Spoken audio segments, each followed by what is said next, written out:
सभी का स्वागत और अभिनंदन। मैं अनुराधा शारदा आप सबका धन्यवाद देना चाहती हूँ कि आपने हमारे वीडियोस देखे, लाइक किए, उन्हें सराहाया, उन पर अपने कमेंट्स लिखे और अपने सुझाव दिए। हमें जो बहुत से सुझाव मिले उनमें से कुछ सुझाव ये भी थे कि हम अमावस्या में जन्मे लोगों पर एक वीडियो बनाएं। तो आज ये वीडियो उन लोगों को डेडिकेटेड है जिन्होंने अमावस्या की रिक्वेस्ट करी थी या उस पर सुझाव दिए थे। अमावस्या तिथि किसे कहते हैं? जब चंद्रमा सूर्य की ओर बढ़ता है और बढ़ते बढ़ते सूर्य के 12 डिग्री नजदीक आ जाता है, तो उस समय से अमावस्या तिथि शुरू होती है।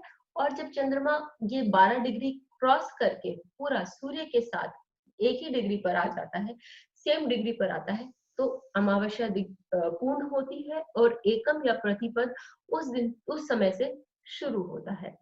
अमावस्या में सूर्य का जो तेज है वो बहुत होता है और चंद्रमा जो होता है वो सूर्य से बहुत ही प्रभावित होता है और सूर्य से कहा जाता है कि अस्त है। ऐसा चंद्रमा जो है, क्योंकि उसकी शक्तियां क्षीण हो जाती हैं, तो ये चंद्रमा मनुष्य को प्रॉब्लम्स भी क्रिएट कर सकता है।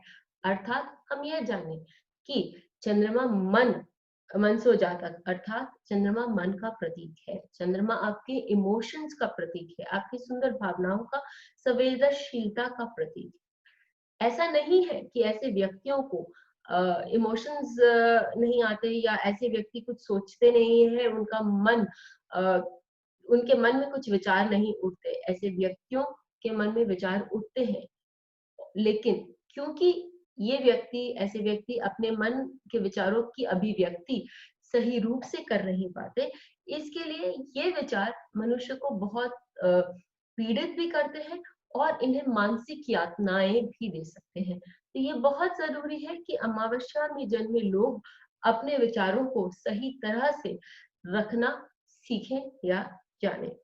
चंद्रमा क्योंकि माँ का कारक है, और क्योंकि हमने पहले भी कहा कि ये अस्त है, तो बहुत बार देखा जाता है कि ऐसे लोगों की माँ पर भी कोई पीड़ा आ सकती है और माँ बहुत बार हम देखते हैं कि संतप्त भी हो सकती है। फिर सूर्य जो है वो ऐसे लोगों का मैंने अपने रीडिंग्स में देखा है कि ऐसे लोगों की हो सकती है कि अपने पिता से ज्यादा न बने। ये भी हो सकता है कि उनके पिता को कहीं किसी केस में प्रॉब्लम्स हो, बहुत बड़े रूप में उनके पिता के साथ कोई प्रॉब्लम हो, या ये भी देखा जाता है कि आगे चल के ऐसे लोग अपने पिता से दूर रहे। तो ये भी हम देख सकते हैं। फिर चंद्रमा और सूर्य दोनों ही नेत्र के प्रतीक होते हैं और आगे चलकर जीवन में इन लोगों को नेत्र की भी प्रॉब्लम्स आ सकती है, आईज रिलेटेड इश्यूज हो सकते हैं, तो इस बात का उन्हें ध्यान रखना चाहिए। अब हम एक बात और जानें कि पर्सनल लाइफ में ये इश्यूज होते हैं, लेकिन प्रोफेशनल लाइफ में भी देखा गया है कि इन लोगों का जो प्रोफेशन होता है वो स्टेबल नहीं होता, या बहुत समय लगता है अपने आप को प्रोफेशनली एस्टैब्लिश करने में। और फिर ऐसा इनके साथ क्यों होता है? जो कर्ण है, जो आपके कर्मों के को देखते हैं या आपके प्रोफेशनल लाइफ को जो देखता है, ये वो फिक्स्ड है अमावस्या बॉर्न लोगों के लिए, अमावस्या में जन्मे लोगों के लिए। और ये जो दो कर्ण है उन्हें चतुष्पद और नाग कर्ण कहते हैं।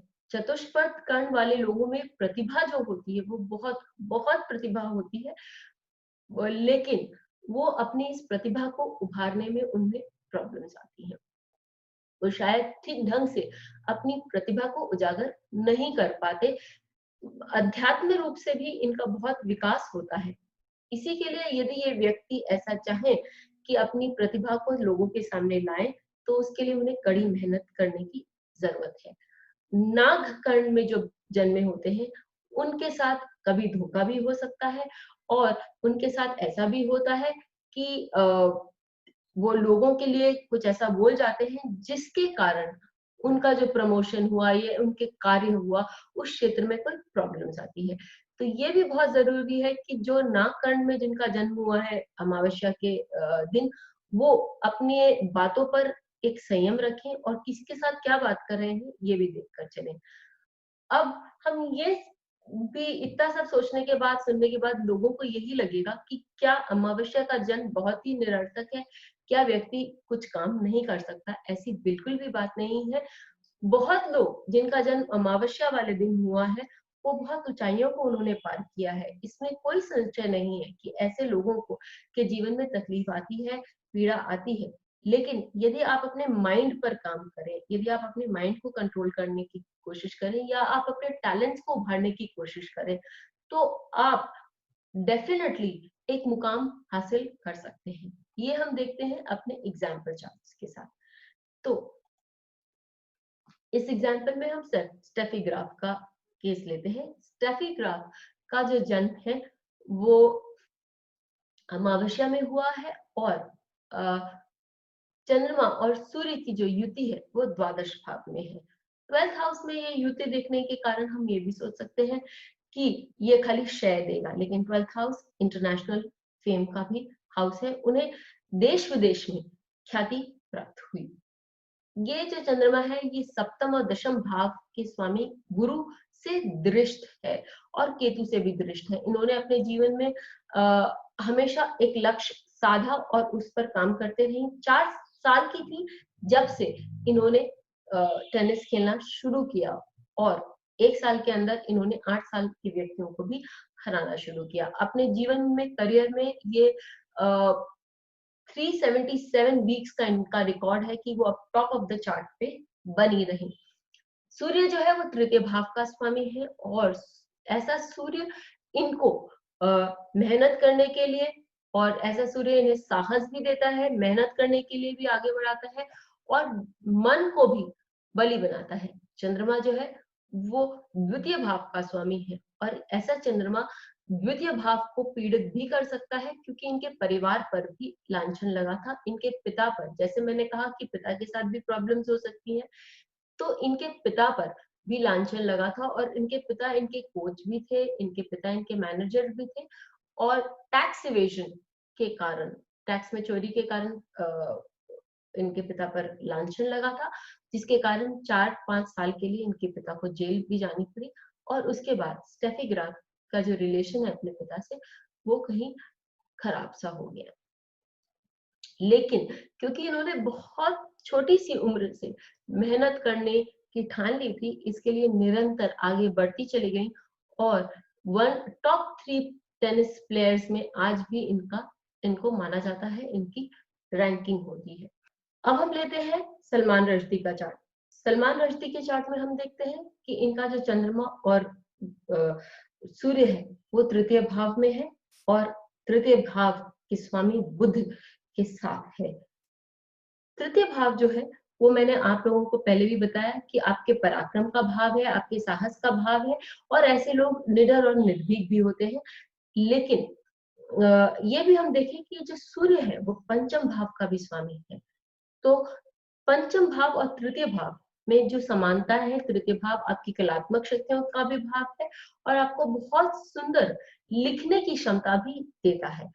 पंचम भाव जो है वो भी आपको पब्लिकेशन से जोड़ता है और आपकी कलात्मक शक्तियों को उजागर करता है। और सूर्य क्योंकि हमारे सौर मंडल का सबसे बड़ा प्लैनेट है, ग्रह है, तो वो उस तृतीय भाव में बैठने के कारण, पंचमेश होकर तृतीय भाव में बैठने के कारण और तृतीयेश के साथ बैठने के कारण आपको ऐसी शक्तियां देता है।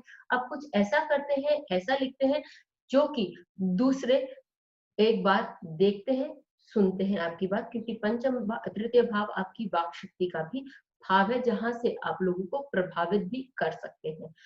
बुध जो है वो कम्युनिकेशंस का कारक है।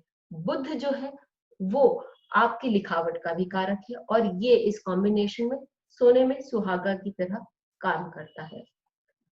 अब हम ये देखें कि क्योंकि सलमान रश्दी ने अपनी किताब सैटेनिक वर्सेस लिखी थी, इसके कारण इन पर एक फतवा पढ़ा गया जिसके कारण इन्हें देश विदेश भागना पड़ा, शरणागति लेनी पड़ी।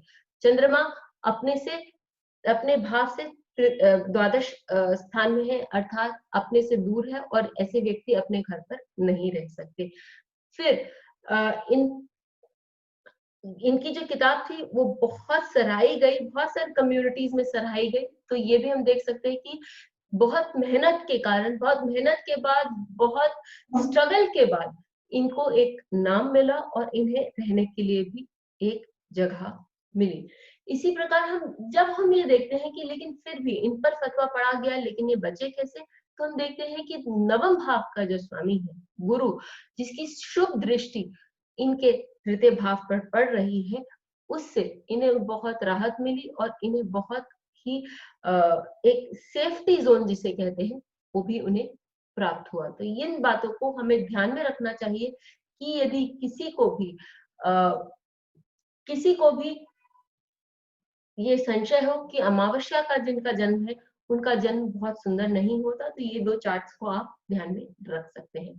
चलते-चलते ये देखें कि चंद्रमा पीड़ित होता है, मैंने आपको पहले भी कहा था, और जिस राशि में आपका चंद्रमा जिस जिस भाव का स्वामी होता है, उसके साथ कहीं न कहीं प्रॉब्लम्स होती हैं, क्योंकि यहाँ हमने देखा सलमान रश्दी के चार्ट में उन्हें चतुर्थ भाव का स्वामी होने के कारण चंद्रमा जो है, वो उन्हें अपने जन्म स्थान से दूर ले गया। और स्टेफी क्राफ्ट के केस में द्वितीय भाव का जो स्वामी होने के कारण चंद्रमा में ये दाग आया कि उनके वित्त पर एक क्वेश्चन उठा, उनके फाइनेंसेस पे क्वेश्चन उठा, और उनके पिता के साथ उनकी दूरियां, जो परिवार, द्वितीय भाव परिवार का भी भाव होता है, और उनके पिता के साथ उनकी दूरियां बनी। अमावस्या के जन्मे लोगों के लिए रेमेडीज भी होती है।